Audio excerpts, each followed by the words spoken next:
खुशहालपुर नामक गांव में चारों तरफ सनसनी फैली हुई थी।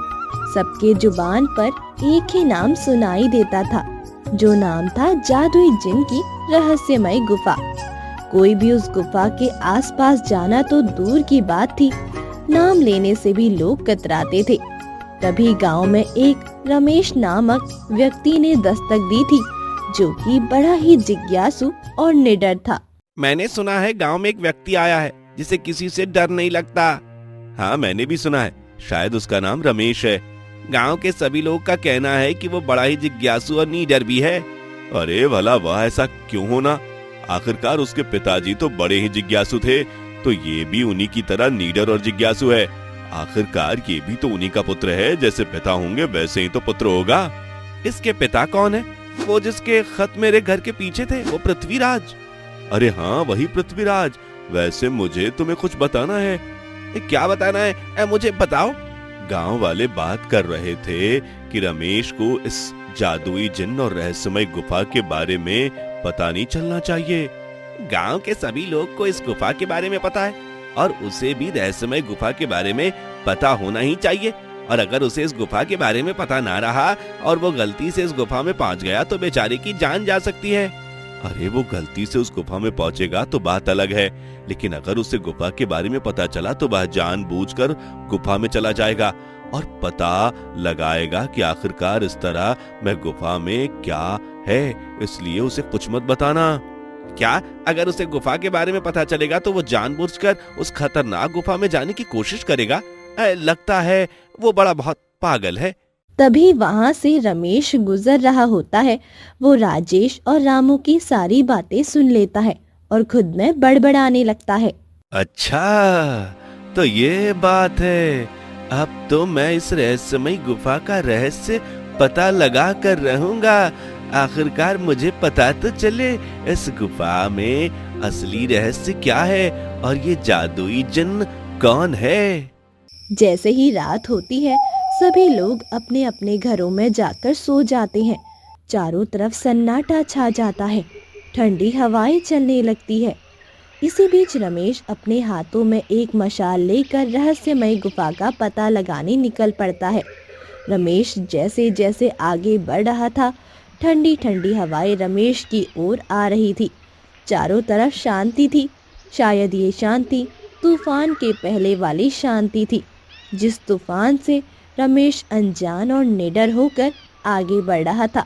कुछ दूर जाने के बाद पता नहीं ये रहस्यमय गुफा आखिरकार है कहाँ। अगर गांव वालों से पूछता तो वो मुझे कभी यहाँ नहीं आने देते। अब मैं कैसे पता लगाऊं कि ये कैसी गुफा है और ये रहस्यमय गुफा किस दिशा की ओर है? रमेश खुद से बड़बड़ा रहा होता है। तभी उसकी नज़र पश्चिम दिशा की ओर टांगे कार्डबोर्ड पर लिखे अक्षरों की ओर जाती है।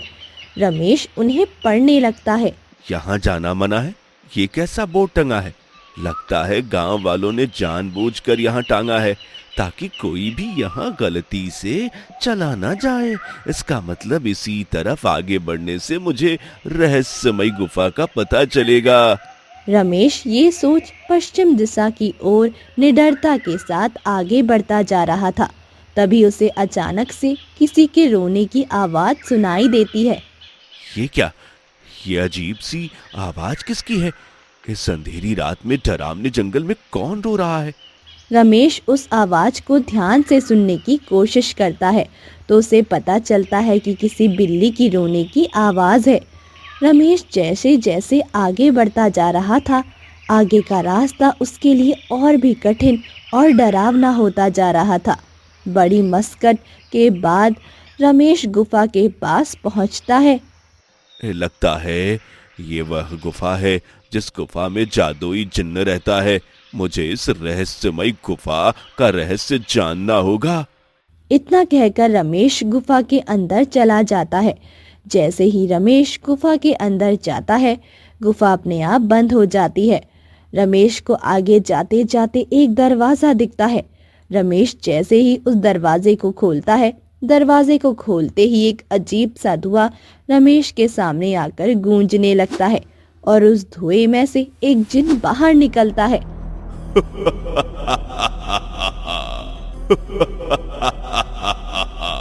जिन को देखकर और उसकी आवाज सुन रमेश बहुत डर जाता है, लेकिन फिर भी वो निडरों की तरह जिन से सवाल करता है। आप कौन हैं? मैं जिन्न हूँ, जो यहाँ हजारों सालों से बंद था। आज तुमने मुझे आजाद कर दिया। हजारों साल? तुम यहाँ हजारों साल से बंद हो? हाँ, मैं हजारों साल से बंद हूँ इस गुफा के अंदर। इस गुफा के अंदर रहते रहते परेशान हो गया हूँ। मैं आज बहुत खुश हूँ, तुमने मुझे आजाद कर दिया। अब मैं अपने अधूरे काम पूरे करूँगा। अधूरा काम? तुम्हारा अधूरा काम क्या है? मुझे एक आत्मा से अपना बदला लेना है, लेकिन उससे पहले मैं तुम्हारी कोई इच्छा पूर्ण करूंगा, क्योंकि तुमने मुझे आजाद किया है। आप मेरे मालिक हैं आका, जिससे मैं बहुत ज्यादा खुश हूँ। आप अपनी कोई 3 इच्छा मुझे बताएं। जिनकी खौफनाक और डरावनी बातें सुनकर रमेश को डर तो बहुत लगता है, लेकिन वो सोचता है कि अगर उसकी कोई 3 इच्छा पूरी हो सकती है तो वो क्यों ना जिन से दौलत मांगे।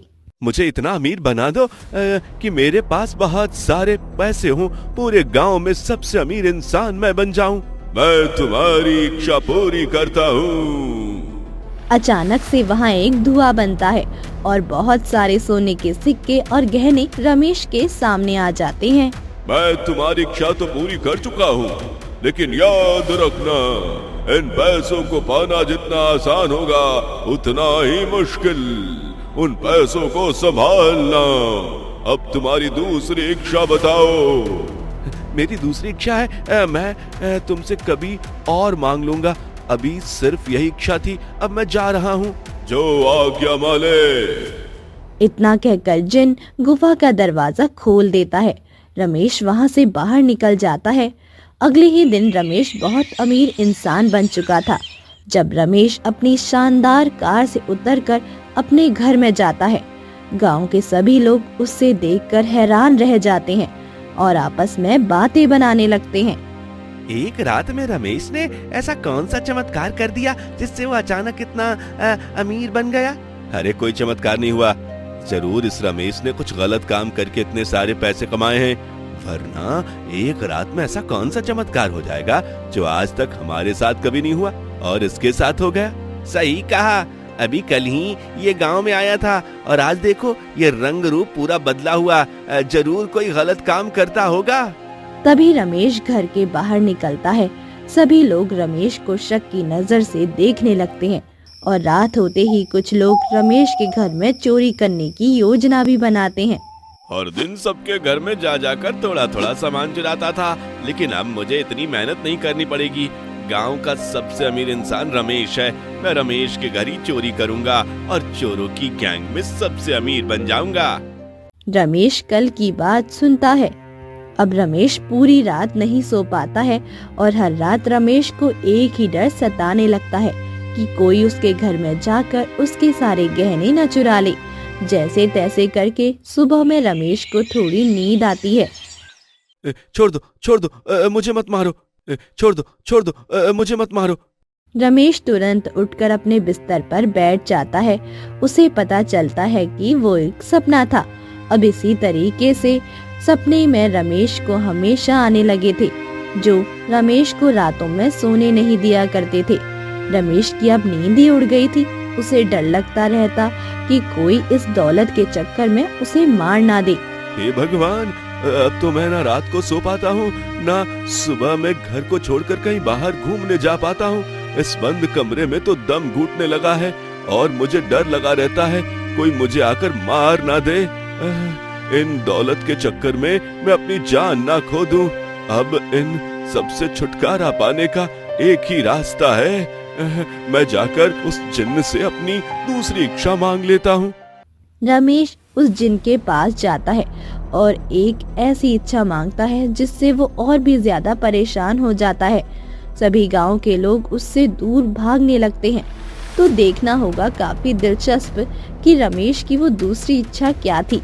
रमेश ने ऐसी कौन सी इच्छा मांगी जिससे गांव वाले उससे डरने लगे।